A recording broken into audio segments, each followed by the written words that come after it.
Welcome guys, जे clone job channel में आपका बहुत बहुत स्वागत है।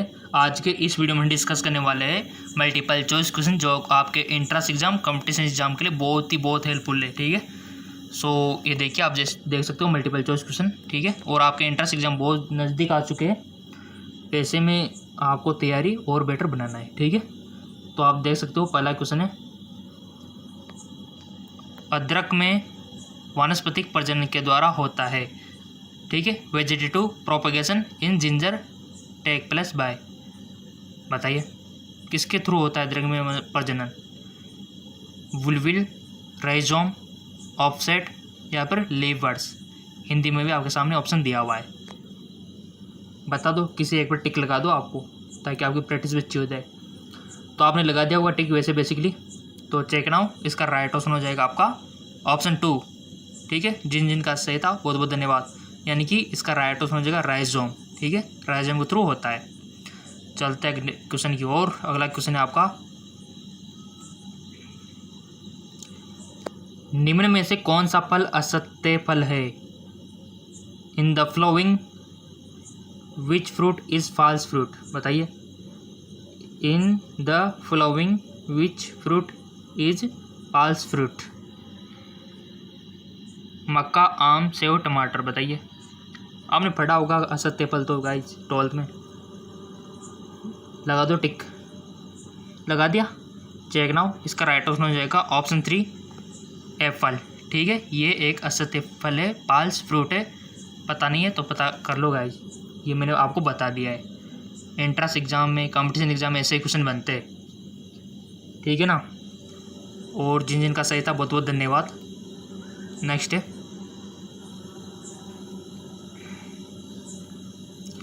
निम्न में से किस सजीव में कोशिका भित्ति का पूर्णतः अभाव होता है? निम्न में से किस सजीव में कोशिका भित्ति का पूर्णतः अभाव होता है? Which of the following organism completely lack of the cell wall? Nitrobacter, nitrosomonas, non stock, mycoplasma. Most important question, repeat हो सकता है, चांसेस है।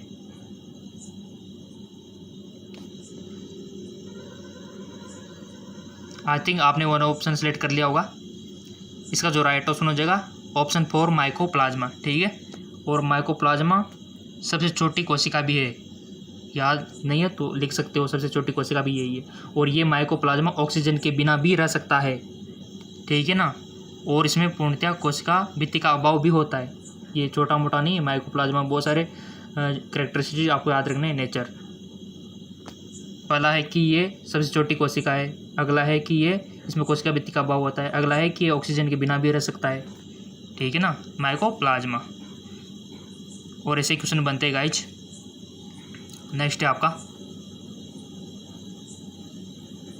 कोई भी इंट्रेंस एग्जाम हो गया आपका, नर्सिंग, पैरामेडिकल, फार्मेसी, और इंट्रेंस एग्जाम जैसे कि DLT का होता है ना, वेटरनरी का होता है, नीट का होता है, ऐसे क्वेश्चन बनते हैं आपके, सभी देख लिया होगा आपने। पैटर्न तो सेम रहता है। हाँ, अगला क्वेश्चन है आपके सामने, कौन बनेगा करोड़पति वाला? ठीक है, निम्न में से कौन सा कवक सरसों पर परोपजीवी है? निम्न में से कौन सा कवक यानी कि फंजाई सरसों पर परोपजीवी है? Which is the parasitic fungi of mustard? Yeast, penicillin, rhizopus, albugo, बता दो गाइस। इसका राइट ऑप्शन टिक लगा दो, गलती सही बट टिक लगाओ, टिक लगाना सीखो, तुक्का मारना सीखो, क्या पता सही हो।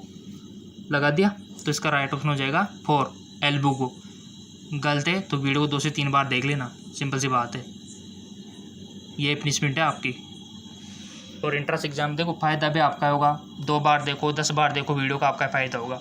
इंट्रेंस आपका क्लियर होगा, कंपटीशन फाइट आपका होगा, सिलेक्शन आपका होगा, अच्छी जॉब आपको मिलेगी, अच्छी लाइफ आपको मिलेगी, अच्छा फ्लैट आपको मिलेगा, अच्छी गाड़ी आपको मिलेगी।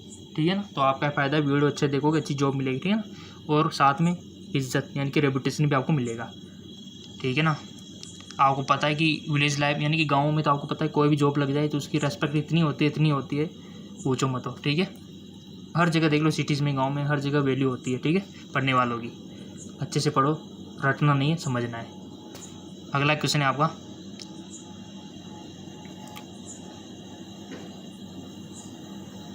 टमाटर में बीजांड न्यास का प्रकार कैसा है? In tomato placentation is of which type? Axial, parietal यानी कि वृत्तीय, बोसल आधार लंग, या फिर प्री सेंट्रल मुक्त स्तंभीय। बहुत अच्छा क्वेश्चन। ये हिंदी और इंग्लिश दोनों लैंग्वेज में अवेलेबल करा दे, ठीक है, ताकि किसी को दिक्कत नहीं होनी चाहिए। इंग्लिश मीडियम वालों को भी नहीं और हिंदी मीडियम वालों को दिक्कत नहीं होनी चाहिए, दोनों को दिक्कत नहीं होगी।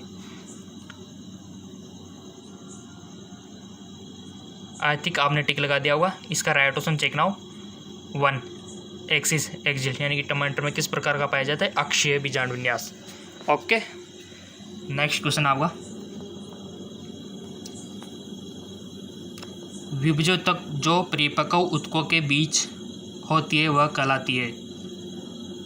विभजोतक जो परिपक्व उत्तकों के बीच होती है वह कहलाती है आंतरविष्टि विभजोतक, यानी कि इंटरकैरोलरी और एपिकल मेरिस्टेम, अग्रस्त विभजोतक, या फिर पार्शियल यानी कि लैटरल मेरिस्टेम, या फिर सेकेंडरी मेरिस्टेम, द्वितीयक विभजोतक। ठीक है, मेरिस्टेम यानी कि विभजोतक। तो बता दो गाइस इसका राइट ऑप्शन क्या होगा?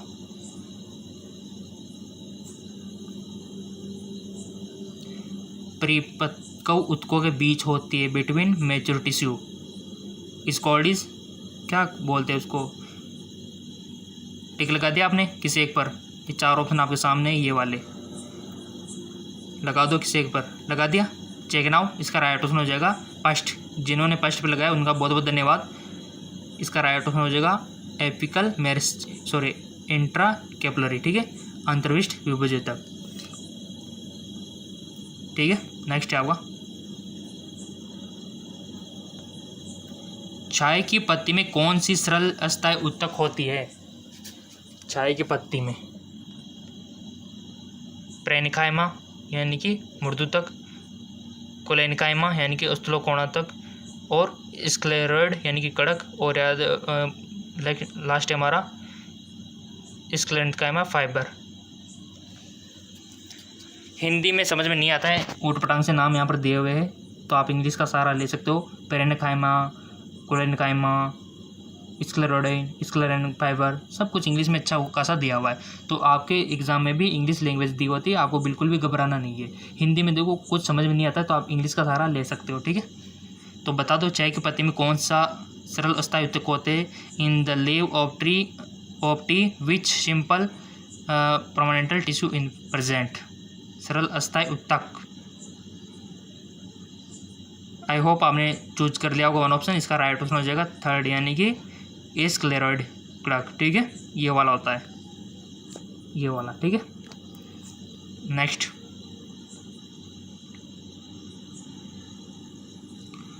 कौन सी संरचना पेरिड्रम कहलाती है?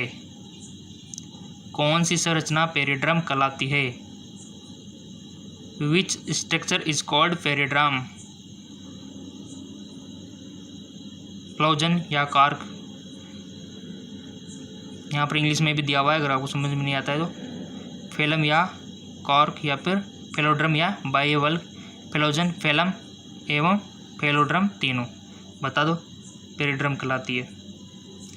किसी एक पर टिक लगा दो जो आपको सही आंसर लग रहा हो, सही हो या गलत हो, बट आपको टिक लगाना है ताकि आपकी प्रैक्टिस अच्छी हो। लगा दिया, चेक ना, इसका राइट ऑप्शन हो जाएगा 4। जिन्होंने सही पर टिक लगाया बहुत बहुत धन्यवाद, और जिनका गलत था तो आप खुद अंदाजा लगा सकते हो कि आप कितनी गहराई में हो। फेलोजन, फेलम और फेलोड्रम, ठीक है, ये तीनों, इसका राइट ऑप्शन 4 हो जाएगा, ठीक है। चलते हैं अगले क्वेश्चन की ओर। अगला क्वेश्चन है आपके सामने, किसमें अधिक संख्या में वनस्पतियों का परीक्षण किया और किसने अधिक संख्या में वनस्पतियों का परीक्षण किया और बताया कि विभिन्न कोशिकाएं वनस्पति उत्तक बनाती है? एंटोन वॉक, Leeuwenhoek, Matthias Schleiden, Robert Brown, Theodor Schwann. Right option 2 हो जाएगा मिथ्याज, हमारा जो स्लाइडेन है उन्होंने, ठीक है। नेक्स्ट क्वेश्चन है आपका, निम्न में से कौन सा प्रोटीन संपूर्ण जैव आवरण में सबसे अधिक है? निम्न में से कौन सा प्रोटीन संपूर्ण जीव आवरण में सबसे अधिक है? Which is the most abundant protein in the wall of the biosphere? बता दिए।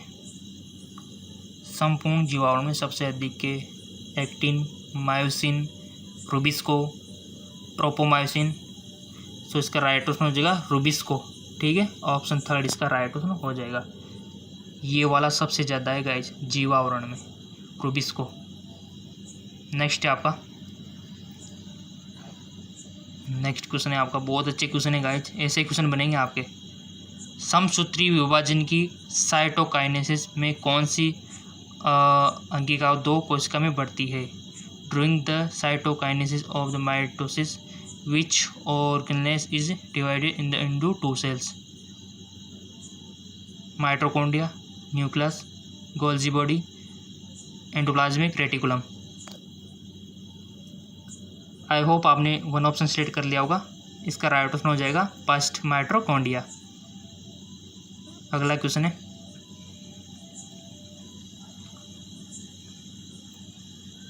पोरेंस प्रोटीन है जो निम्न में से किस संरचना को बाह्य झिल्ली से में बड़े झिल्ली बनाती है? पोरेंस प्रोटीन है जो निम्न में से किस संरचनाओं की बाह्य झिल्ली में बड़े छेद बनाती है? Endoplasmic reticulum, nuclear membrane, mitochondria, Golgi body. So guys आपका राइट ऑप्शन हो जाएगा थर्ड, यानी कि माइटोकॉन्ड्रिया। ठीक है, कितना अच्छा क्वेश्चन है। अगला बहुत मोस्ट इंपॉर्टेंट क्वेश्चन है गाइज।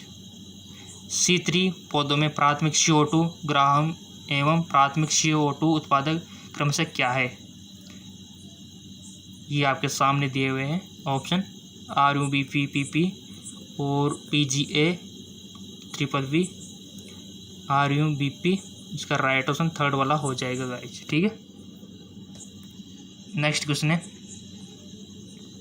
बहुत अच्छे क्वेश्चन है। इलेक्ट्रॉन परिवहन तंत्र के दौरान एक NADH के अणु एवं एक FADH2 के अणु के ऑक्सीडेशन में कितने ATP बनते हैं? बहुत अच्छा question. 6 ATP, 4 ATP, 10 ATP, 5 ATP। बता दो गाइज इसका राइट ऑप्शन क्या हो सकता है? सो सिंपल, इसका राइट ऑप्शन हो जाएगा आपका ऑप्शन 4, यानी कि 5 ATP। ठीक है, तो 5 ATP बनते हैं। नेक्स्ट क्वेश्चन है आपका, ट्राइपामटीन का श्वसन भागफल होता है? RQ ऑफ ट्राइपेटिन, ट्राइपेटिन का श्वसन भागफल होता है 0.9, 0.7, 1, 1.02।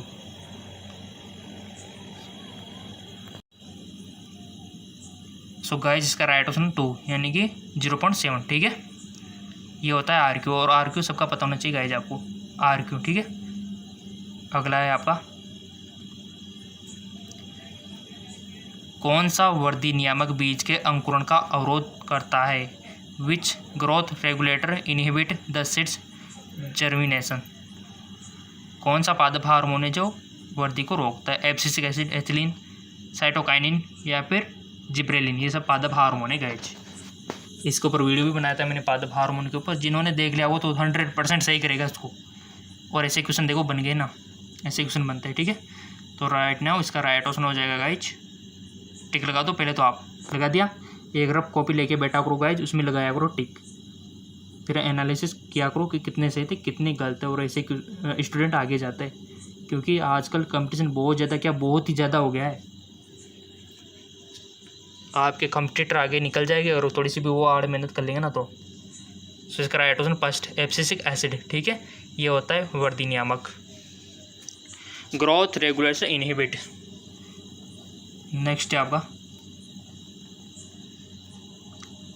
कौन से बैक्टीरिया नाइट्राइट को नाइट्रेट में ऑक्सीडाइज करते हैं? बहुत अच्छा क्वेश्चन।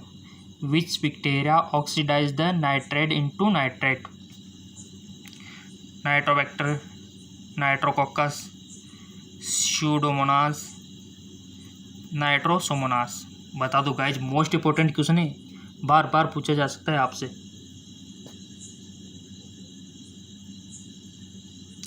टिक लगा दिया। कौन सा बैक्टीरिया का आपको नाम को चूज करना है यहाँ पे, जो नाइट्राइट को नाइट्रेट में कन्वर्ट करता है। ऑक्सीडाइज करता है। आई होप आपने लगा दिया होगा टिक। इसका राइट ऑप्शन हो जाएगा पास्ट यानी कि नाइट्रोबैक्टर, यानी कि उन्हीं के नाम से रिलेटेड है नाइट्रोबैक्टर। ये करता है ऑक्सीडाइज नाइट्राइट को नाइट्रेट में, ठीक है ना, याद रह जाएगा। चाहे तो आप इसका स्क्रीनशॉट ले सकते हो, आपके मोबाइल में ऑप्शन है स्क्रीनशॉट लेने का। अगर नहीं लेना चाहते तो आप लिख सकते हो, लिखना भी नहीं चाहते तो वीडियो को 2 से 3 बार देख लेना, वैसे याद हो जाएगा आपको, ठीक है। हेडफोन लगा के देखा करो ताकि आपको बाहर की आवाज़ें ना आए। नेक्स्ट है आपके सामने क्वेश्चन, थोड़ा बड़ा है तो इसको थोड़ा सा हमको एडजस्ट करना होगा। तिल चट्टे में उत्सर्जन के लिए मेलपीगी नलिका के अलावा कौन से अन्य संरचनाएं उत्सर्जन के लिए होती है? तिल चट्टे में उत्सर्जन के लिए, ये तो आपके एंट्रेंस एग्जाम में बनता है question. In cockroach for excretion beside malpighian tube which other structure for excretion. तो आपके सामने 4 ऑप्शन दिए हुए, यानी कि मालफिगिन नलिका के अलावा कौन से अन्य संरचनाएं उत्सर्जन के लिए होती है? नेप्रोसाइट, सिका कोशिकाएं और हरित कोशिकाएं, यूरोकोस ग्रंथियां, हरित ग्रंथियां और वसाकाएं, यूरोकोस ग्रंथियां, वसाकाएं, नेप्रोसाइट, उत्सर्जिकाएं, हरित ग्रंथियां, नेप्रोसाइट। बता दो अब, 4 ऑप्शन हो चुके, आपको किसी वन पर टिक लगाना है। फर्स्ट पे लगाओ, सेकंड पे लगाओ, किसी एक पर आपको टिक लगाना है। लगा दिया, गलत हो सही हो तो बाद में पता चलेगा, बट टिक लगाओ पहले आप। लगा दिया तो इसका राइट ऑप्शन हो जाएगा 3rd, ठीक है, यानी कि यूरोकोस ग्रंथियां, वसाकाएं और नेप्रोसाइट होती है, ठीक। चलते आगे एक और, बहुत अच्छे क्वेश्चन है गाइज। चैनल सब्सक्राइब नहीं किया तो सब्सक्राइब कर लो और अपने दोस्तों के साथ शेयर करो ताकि उनकी भी तैयारी अच्छी हो जाए इस लॉकडाउन में, कोरोना वायरस में। क्योंकि अभी कोचिंग सेंटर बंद है, स्कूलें बंद है, तो आपका कोचिंग सेंटर बंद है तो कहाँ से तैयारी करोगे? तो मैं जितना हो सके यहाँ पर तैयारी कराने की कोशिश कर रहा हूँ आपके एंट्रेंस की, कंपटीशन की। मानव के शरीर में सबसे बड़ी पाचन ग्रंथि कौन सी है?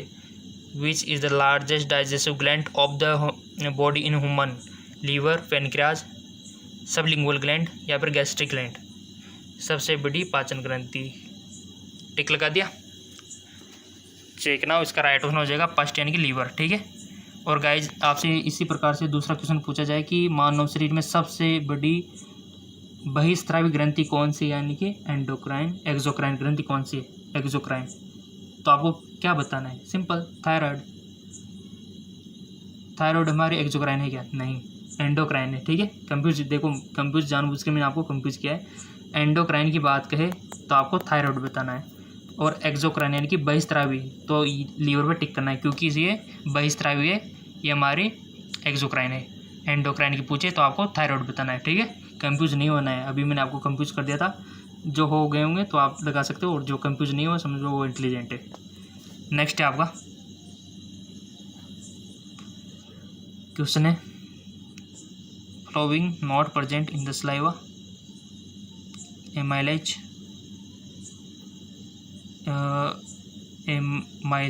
एमाइलेज, प्रोटीएज, इलेक्ट्रोलाइट्स, क्या प्रेजेंट नहीं होता स्लाइवा में?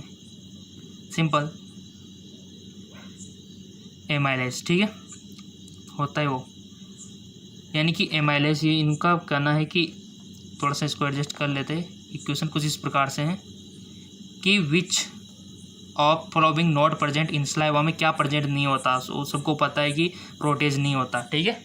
इलेक्ट्रोलाइट भी होते हैं, एमाइलेज भी होता है, और लाइसोजाइम भी होते हैं, प्रोटीज नहीं होते, ठीक है। तो ये हमारा टिक हो जाएगा सेकंड। नेक्स्ट क्वेश्चन है आपके सामने, मानव में एक्सपायरेटरी रिजर्व वॉल्यूम कितना है? मानव में एक्सपायरेटरी रिजर्व यानी कि ERV कितना है? ERV, IRV ये तो पता होगा ना आपको, RV, TV है ना, सारी चीज़ें पता होनी चाहिए। एक्सपायरेटरी रिजर्व वैल्यू तो आपके सामने ऑप्शन है 6000 से 8000, 1000 से 1100 ml, 1100 से 1200 ml, 2500 से 3000। तो आपको सही पे टिक लगाना है गाइज। क्वेश्चन आ सकता है, चांस है फुल चांस। लगा दिया टिक। ERV कितना होता है? 11th NCERT बुक बायोलॉजी, याद आ गया? कुछ पढ़ा होगा तो याद आएगा ना। अगर आपको याद नहीं है तो याद कर लो, टाइम है अभी तो। सो इसका राइट ऑप्शन हो जाएगा 2। 1000 से 1100 ml ERV होता है, ठीक है, वैल्यू 1000 से 1100 ml, ठीक है। चलते हैं नेक्स्ट क्वेश्चन की ओर। बहुत अच्छे क्वेश्चन है गाइज।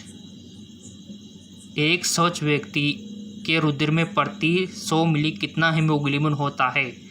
बहुत अच्छा क्वेश्चन, सिंपल सा क्वेश्चन है गाइज। एक व्यक्ति के रुधिर में जो 100 मिलीलीटर जो ब्लड होता है इसमें कितना हीमोग्लोबिन होता है नॉर्मल? जैसे 8 ग्राम, 20 से 21 ग्राम, 8 से 9 ग्राम, 12 से 16, तो सिंपल सी बात है 12 से 16 ग्राम होता है। ऑप्शन 4 हमारा राइट है, ठीक है। पता है? पता नहीं है तो कर लेना, ये मैंने आपको बता दिया है, 12 से 16 नॉर्मल होता है, ठीक है। चलते आगे की ओर, थोड़ा सा एडजस्ट हो गया ये। ऐसे ही क्वेश्चन बनते हैं और 12 से 16 ग्राम इसका नॉर्मल वैल्यू होता है।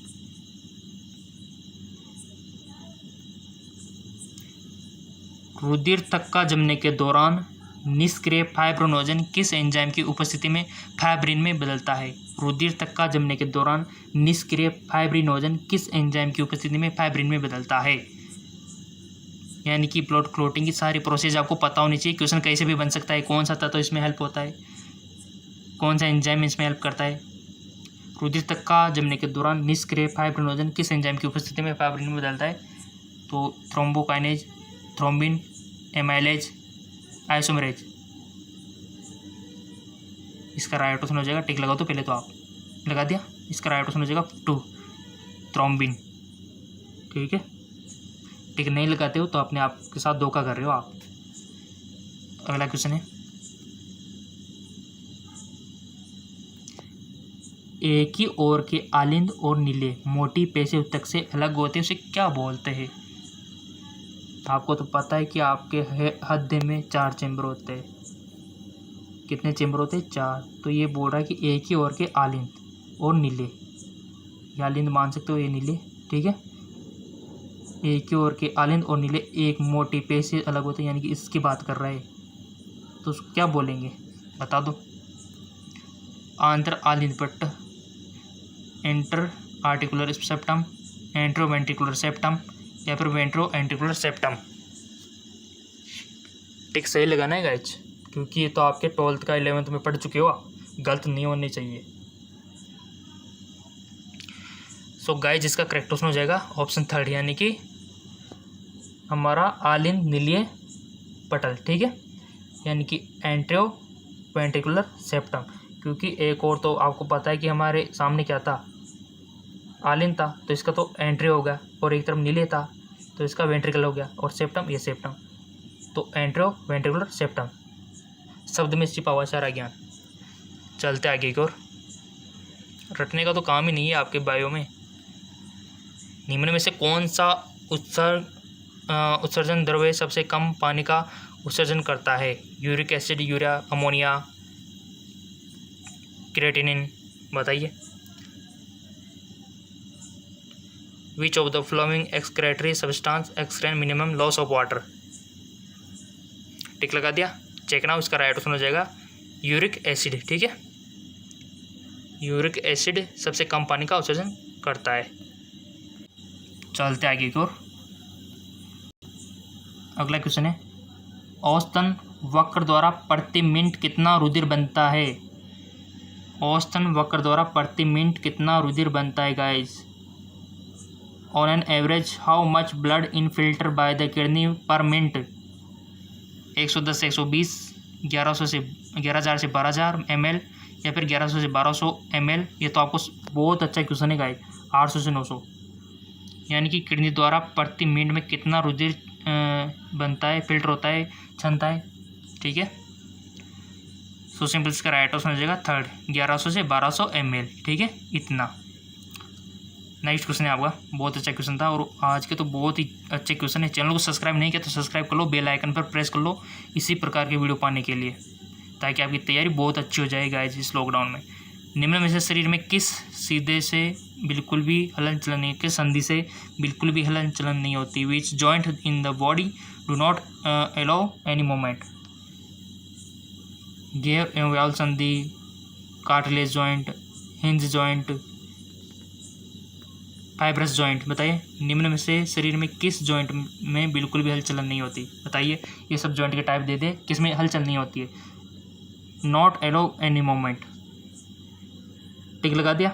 इसका राइट ऑप्शन हो जाएगा 4, यानी कि फाइब्रस जॉइंट में, ठीक है। चलते आगे को।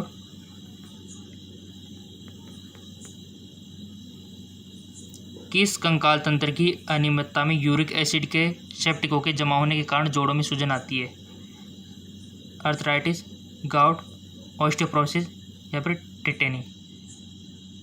सो गाइस इसका राइट ऑप्शन हो जाएगा ऑप्शन 2, गाउट, ठीक है। गाउट डिजीज 11th में आपने पढ़ा होगा बायोलॉजी में, तो वहाँ से लिया गया क्वेश्चन है। नेक्स्ट है, तंत्रिका तंतु में विश्रामी अवस्था की पटल के आर पार आयनों की सांद्रता को सोडियम पोटेशियम पंप के द्वारा आयनों के सक्रिय वहन का संतुलन रखा जाता है, जिसमें 1 होता है। तो इस आपके सामने ऑप्शन है 3 सोडियम आयन बाहर की ओर जाने पर 2 पोटेशियम आयन कोशिका के अंदर आते हैं, 2 सोडियम आयन बाहर की ओर जाने पर 3 पोटेशियम आयन कोशिका के अंदर आते हैं, 3 पोटेशियम आयन बाहर की ओर जाने पर 2 सोडियम आयन अंदर की ओर आते हैं। थोड़ा सा दिमाग लगाना पड़ेगा यहाँ पे। 2 पोटेशियम आयन बाहर और जाने पर 3 जो सोडियम आयन कोशिका के अंदर आते हैं। तो इसका राइट ऑप्शन फर्स्ट वाला हो जाएगा। ये आपके 11th की NCERT बुक से लिया गया है, ठीक है। नेक्स्ट क्वेश्चन है आपके सामने, कौन सा अंतःस्राव टी लसीकणों के विभेदन में महत्व का कार्य करता है? गाइज वीडियो को लाइक कर दिया करो ताकि थोड़ा सा मोटिवेशन मिल के और अच्छे वीडियो आपको मिल सके रोजाना। तो ऑप्शन है, कौन सा अंतःस्राव टी लसीकणों के विभेदन में महत्व का कार्य करता है? Which hormone play major role in the differentiation of T lymphocyte? Parathyroid, thyrocalcitonin या फिर थायरॉयड अंतःस्राव या फिर थाइमोसिन। 1 पे टिक लगा लो, सोच समझ के लगा लिया। इसका राइट ऑप्शन हो जाएगा 4, थाइमोसिन, ठीक है, यानी कि थाइमोसिन। नेक्स्ट क्वेश्चन है, in the following which hormone is not steroid? निम्न में से कौन सा अंतःस्रावी स्टेरॉयड प्रकार का नहीं है? कौन सा हार्मोन स्टेरॉयड नहीं है? एल्डोस्टेरोन, प्रोजेस्टेरोन, नॉन एड्रेनलिन या फिर एंड्रोजन। स्टेरॉयड नहीं है, बहुत अच्छा क्वेश्चन। यानी कि आपको पता होना चाहिए कौन कौन सा स्टेरॉयड है, ठीक है। टिक लगा लिया। इसका राइट ऑप्शन हो जाएगा 3rd, यानी कि नॉन एड्रेनलिन हमारा स्टेरॉयड नहीं है, बाकी सब स्टेरॉयड है, ठीक है। नेक्स्ट है आपका, स्त्रियों के नई मुख द्वारा ली जाने वाली गर्भ निरोधक गोली को क्या कहा जाता है? New oral contraceptive for the female contain non steroidal preparation there called. Progesterone, Saheli, सब आपके NCERT से क्वेश्चन बनते हैं गाइस, मैं आपको बता दूं। प्रोजेस्टेरोन, एस्ट्रोजन, तो उसका नाम आपको बताना है। गोली को क्या कहा जाता है? बहुत अच्छा क्वेश्चन है। उस गोली को, उस टेबलेट को क्या बोला जाता है? उसको बोला जाता है सहेली, ठीक है। अगला क्वेश्चन है आपका, प्रोजेस्टेरोन अंतःस्राव से यानी कि the progesterone hormone is secret from, किससे सीक्रेट होता है? यानी कि प्रोजेस्टेरोन का सीक्रेशन किसके थ्रू होता है? बहुत अच्छा क्वेश्चन। थोड़ा सा जूम भी इसको कर लेते ताकि आपको अच्छा सा कोई दिक्कत नहीं होनी चाहिए हमारे गाइज को, हमारे स्टूडेंट को। प्रोजेस्टेरोन किसके द्वारा सीक्रेट होता है, सीक्रेशन होता है? कार्पस लूटियम, ग्राफिन फुट्टिका या फिर ओवरिन फॉलिकल या फिर यूट्रस। प्रोजेस्टेरोन हार्मोन का सीक्रेशन किसके थ्रू होता है? टिक लगा दो किसी एक पर, और ये सब का सही जाना चाहिए। क्वेश्चन बनता है यहाँ से। सो सिंपल फर्स्ट यानी कि कार्पस लूटियम, ठीक है। आपने देखा होगा कि कार्पस लूटियम बनता है, उससे प्रोजेस्टेरोन का सीक्रेशन होता है। अगर फर्टिलाइजेशन नहीं होता है, यानी कि हमारे जो अंडाणु है उससे शुक्राणु नहीं मिल पाते, तो ऐसी कंडीशन में इसका कार्पस लूटियम क्या होता है? कार्पस एल्बिकेंस में बदल जाता है, सफेद संरचना में, और हमारे प्रोजेस्टेरोन का हार्मोन बंद हो जाता है, सीक्रेशन होना बंद हो जाता है। क्योंकि जब कार्पस लूटियम नहीं रहा तो कहाँ से सीक्रेशन होगा? ऐसी कंडीशन में हमारा जो यूट्रस होता है, वहाँ की जो एंडोमेट्रियम लेयर है वो ब्रेक डाउन होकर वेजाइना के थ्रू, ब्लीडिंग के थ्रू बाहर आने लगती है। उसको मेंस्ट्रुअल साइकिल आप बोल सकते हो, ठीक है। समझ में आ गया? यानी कि मेंस्ट्रुअल साइकिल भी किससे आती है? प्रोजेस्टेरोन हार्मोन की कमी से ही आती है। तभी तो आपने देखा होगा कि किसी गर्ल्स को अगर मेंस्ट्रुअल साइकिल MC से बचना है तो वो प्रोजेस्टेरोन की गोलियां खाती लेती है कुछ टाइम के लिए, ठीक है ना। रोकना है कुछ टाइम, 4-5 दिन तक रोक सकते हो वैसे, तो प्रोजेस्टेरोन की गोलियां होती है, क्योंकि आपका लेवल बना रहता है ना उससे, तो आपको मेंस्ट्रुअल साइकिल नहीं होता। नेक्स्ट है आपका, समझ में आ गया होगा, नहीं आया तो पूछ सकते हो कमेंट बॉक्स में। बहुत अच्छे क्वेश्चन है और देख लेना, बहुत सारे क्वेश्चन तो आपको डायरेक्ट ही मिल जाएंगे। लाइक कर दो, चैनल को सब्सक्राइब कर दो। माता के द्वारा शुरुआत के दिनों में स्रावित दूध में पीले रंग का तरल कोलेस्ट्रॉम स्रावित होता है, जिसमें बच्चे को शरण करने के लिए कौन सी एंटीबॉडीज होती है? IgG, IgE, IgM या फिर IgA? बता दो गाइस इसका राइट ऑप्शन। और एलर्जी के लिए कौन सी होती है? एलर्जी के लिए simple IgE, E for allergy. ठीक है, तो यहाँ पर दूध के लिए पूछा है तो कौन सी होती है बताइए, टिक लगा दो। बच्चे को रक्षण करने के लिए कौन सी एंटीबॉडीज होती है? Simple IgA। ठीक है, अगर पता नहीं है तो याद रखना पड़ेगा, वीडियो को एक बार और देखना पड़ेगा ताकि आपकी तैयारी और बेटर हो जाए। IgA होती है। और देखना, वादा करता हूँ आपसे क्वेश्चन मिलेंगे बहुत सारे। ठीक है ना, तो वीडियो को लाइक और चैनल को सब्सक्राइब कर दो अगला वीडियो पाने के लिए, ताकि आपके एंट्रेंस कॉम्पिटिशन एग्जाम की तैयारी और बेटर हो सके। ठीक है, और ऐसे नॉलेजफुल वीडियो आपको मिलता रहे। कोई भी डाउट हो, किसी भी टॉपिक पर आपको चाहिए तो लिख देना कमेंट बॉक्स में, और आपके हर कमेंट का जवाब आपको मिलता रहेगा। ठीक है, तो बताइए नेक्स्ट वीडियो किस टॉपिक पे होना चाहिए, आप बता सकते हो। और अधिक मल्टीपल चॉइस क्वेश्चन चाहिए तो नीचे डिस्क्रिप्शन में लिंक दिया हुआ है, कौन सी बुक आपको परचेज करनी है वो भी लिंक मैंने डिस्क्रिप्शन में लिंक दिया हुआ है। ठीक है, और अधिक MCQ चाहिए तो हमारा GK MCQ जेम के चैनल है, उसको फॉलो कर सकते हो, उसका भी लिंक नीचे डिस्क्रिप्शन में दिया हुआ है। ठीक है, तो ओके, धन्यवाद।